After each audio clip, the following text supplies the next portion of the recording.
اللهم صل وسلم على سيدنا محمد وعلى آله وصحبه تسليم. عسلامة يا جماعة، مرحبا بكم من جديد في قناة كوكينج ريما، ومرحبا بالوصفات البنان الخفاف اللي برشا الناس طلبوهم مني.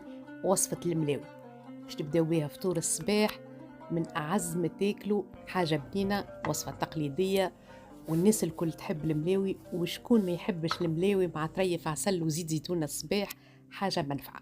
الوصفة سهلة كيما باش نعطيها لكم، مقادير مضبوطة. باش نحط بنفس الصحفة باش نقيس بها سميد أرطب، وبنفس الصحفة باش نكيل بها الفارين. الفارينة غربلتها والسميد زاد غربلته، ما قيمته 250 جرام فارينة وما قيمته 250 جرام سميد. باش نعمل على راس المغرفة ما قيمته 3 إلى 5 جرامات شوية خميرة خبز.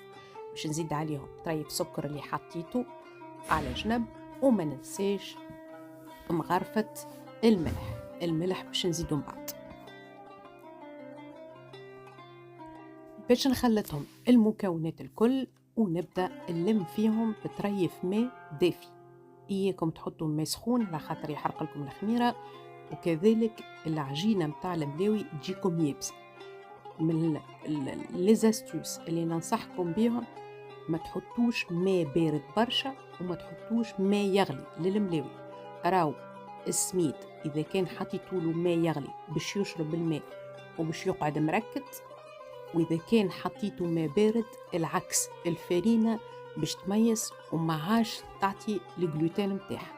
لذا حطوا ماء دافي، حطوا ماكينتنا وإلا نعجنوا إذا كان باش نعجنوا بيدينا، ونبداو نزيدوا بالطرف بالطرف. كل ما الماء يتلم مع الفارينة ومع المكونات هذه الكل نزيد بشوي لين المكونات الكل تتماسك عندي. وبما اني حطيت فيهم الخميره اللي هو لاستيوس متاع الطراوه متاع الملاوي متاعي، سامحوني، باش نغطيها ونخليها ترتاح. لاستيوس الاخر، الملاوي يلزمها ترتاح اقل شيء نص ساعه باش الجلوتين هذاك ينجم يخرج في المكونات اللي عنا، وكذلك تكون طريه وقت اللي نخدموها. فما زاد مكون اخر باش نعطيه لكم، اللي هو باش يعمل لنا التوريقه بتاع الملاوي. بما انه برشا ناس الملاوي ما تنجحش معاهم، باش نجيب ما قيمته 7 مغارف سميد ارطب، باش نحط عليهم شويه اللي هو ما قيمته مغرفه الى مغرفه ونص خميره حلويات باش نخلطهم. وباش نخلط في صحفه اخرى كاس ونص زيت، عليهم شطر كاس زبده. نذوبهم الكل مع بعضهم ونخليهم على جنب لين تحضر المكونات اللي عندي. الزبدة والزيت يزيدوا طراوة وبنة للملاوي متاعنا. إذا كان عندكم بزايد زبدة زيدوا، راهي تزيد شوشة وبنين وفي الطعم تجي أخف. الملاوي متاعنا هنا خليتها ترتاح، أنا حطيتها بريسك ساعة ونص. في الوقت هذاك شوفوا الطراوة اللي هي فيها، الطاوع طرية ورطبة. باش نقسمها مكعبات وإلا كويرات ونحطها على جنب. ما نخدمش الملاوي قبل ما نقسمها بكف اليد متاعنا، ننزلوا لين يخرج لنا الكمية باش تكون كمية هي بيدها من غير ميزان، ونبدأ نكعبر فيهم ونحطهم على جنب.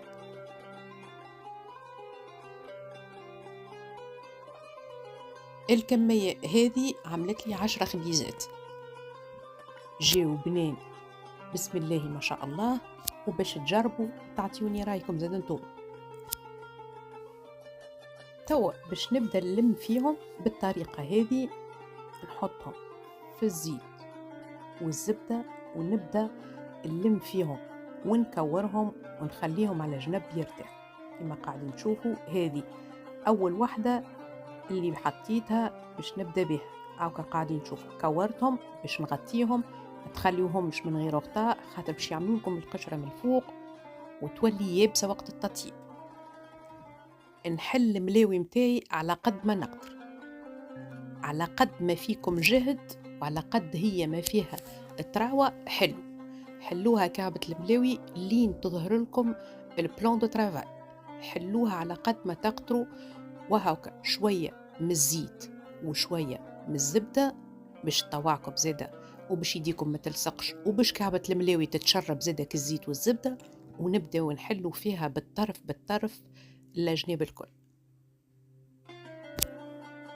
بعد ما حليتها ما ننساوش نعملو رشة السميد والخميرة اللي هو المكون الأول اللي عملناه، اللي هو باش يعطينا التوريقة وكتفشفيشة متاع كعبة الملاوي، ونبدأ نطوي فيها بالطريقة هذه برشا مرات حتى لين تتكوني بالشكل هذا كما قاعدين تشوفوا، ونحطها على جنب ونكمل الكعبات الأخرين.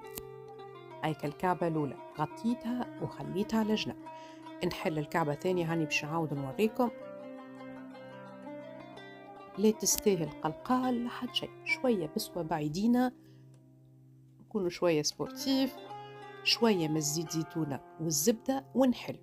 هي الطواعكم راهي العجينة مرتاحة، أمورها مريقلة، المكونات متاعها ما شاء الله، سميد وفارينة يطوعوكم.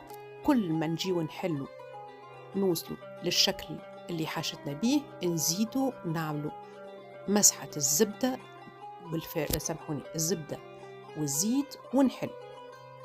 كي يظهر لنا البلان دو ترافاي كيما هكا اغزولي أو على قد ما شديتها ما تقطعتش، نستويها ونبدأ نجبد. إذا كان نلقى بارتي مازالت خشينة نجود فيها. شوفوا هي تعمل في الفقاعات، معناها إذا كان جت بات أخرى تنجم تترشق لكم وإلا تتحل وإلا تتشقق. توا نعمل رشة السميد الأرطب والخميرة، رشة زيت زيتونة والزبدة، ونبدأ نلف. وديما في اللفة الأخرانية نعملو كان الزيت والزبدة، نحطها بحذا أختها ترتاح، ونكمل المكونات اللي عندي الكل بالطرف بالطرف. نوريكم واحدة أخرى. نحلو البات متاعنا بالسياسة مع رشة الزبدة والزيت زيتونة، ونقعد نحل فيها حتى لين تتحل. كملت الكعبات متاعي. توا باش نجيب ملي بقالي من الزيت زيتونة والزبدة ونحطها، وتوا باش نبدأ في التطييب. الكعبة اللي بديت بها هي أول كعبة حضرتها، معناها نبدأ من الأول وجديد. الكعبة اللي باش نطيبها هي أول كعبة حضرتها، هي أكثر واحدة ارتحت. باش نزيد نحلها شوية بالزبدة والزيت، نشكلها. أنا باش نعملهم في شكل مربع، إذا كنت تحبوها شكل دائري باش نخلي لكم هذيك ليكم انتم الشوا، ونقعد ننزل عليها لين المكونات الكل، حتى كان فما مكون ما تداخلش في العجينة يدخل. شوف على قد ما نجبدها ترجع بسم الله ما شاء الله عليها العجينة. توا كما تحبوا في قلاية، في الطاوة، في قناي اللي عندكم، نبدأ نطيب الملاوي متاعي. نحطوا ساعة يسخن، وإلا القلاية متاعي تسخن على نار قوية. وكي باش نبدأ نطيب بدقيقة وإلا باثنين ننقص في النار باش الكعبة الملاوي ما تطيبليش ما تقعدليش نية، سامحوني، تطيب من داخل ومن برا، ما تقعدليش من داخل نية. شوفوا كعبة الملاوي كيفاش قاعدة تتنفخ بسم الله ما شاء الله. تخليوها دقيقة على الوجه الأول يطيب، ونزيد دقيقة على الوجه الثاني، وهكذا. ما تخليوهاش برشا على النار راهي تتحرق لكم. نجم تتحرق بنشيرة وشيرة لا، وانتم عينكم ميزانكم. كعبة الملاوي ديما دقيقة وندور، دقيقة وندور على الوجه الأول على الوجه الثاني، وهي هيك تتطاوع. من بعد نزيدوها دقيقتين وندوروا، دقيقتين ونزيدوا ندور. لاستيوس ساهل. والبنة ما كومش باش تراتيوها على خاطر كعبة من الوصفات، سامحوني، اللي باش يعجبوكم. كعبة الملاوي باش تجيكم هشوشة طرية، وتنجموا حتى النوعية متاع الوصفات هذوما تخبيوهم في الفريجيدير ولا في الكونجيلاتور وتجبدوهم، تخرجوها قبل بساعة، صدقوني باش تلقاوها كيما هي. شوف، كل ما تعمل فقاعات وتبدأ تشد روحها وتطيب نقلبها. فوالا، هي شوفوا الكعبة الملاوي بسم الله ما شاء الله كيفاش قاعدة تتنفخ. هذاك من المكونات اللي حطيناهم لها الأولى، وكذلك هذاك اللي يعطيها التوريق.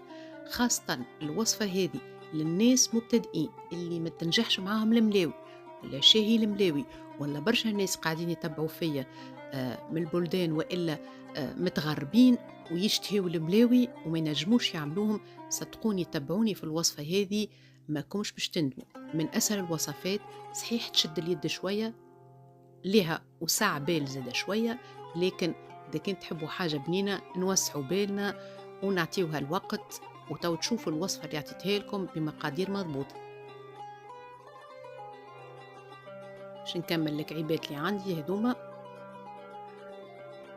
وحضرتهم وطابت لي الملاوي، وكيما قاعدين نشوف راني عملت بها فطور الصباح كيما قلت لكم، شويه عسل شويه زيت زيتونه شويه شاميه اللي تحبوا نتوما تاكلوها بفطور، اي حاجه تجي بها الملاوي. شوفوا لك التوريقه، شوفوا لك التراوه من داخل طايبه، من أبن ما تاكلوا، ومن أحسن الوصفات اللي نودكم بيها ومن أسهلها. خاصة نعاود نقول للناس المبتدئين واللي شاهين خبيزة ملاوي ننصحكم بالوصفة. إن شاء الله وصفة اليوم عجبتكم، إن شاء الله نتقابلوا في وصفات أخرى. بارتاج وإكسبلور، ومرحبا بكم من جديد في قناتي كوكينج جرين. نهاركم سعيد.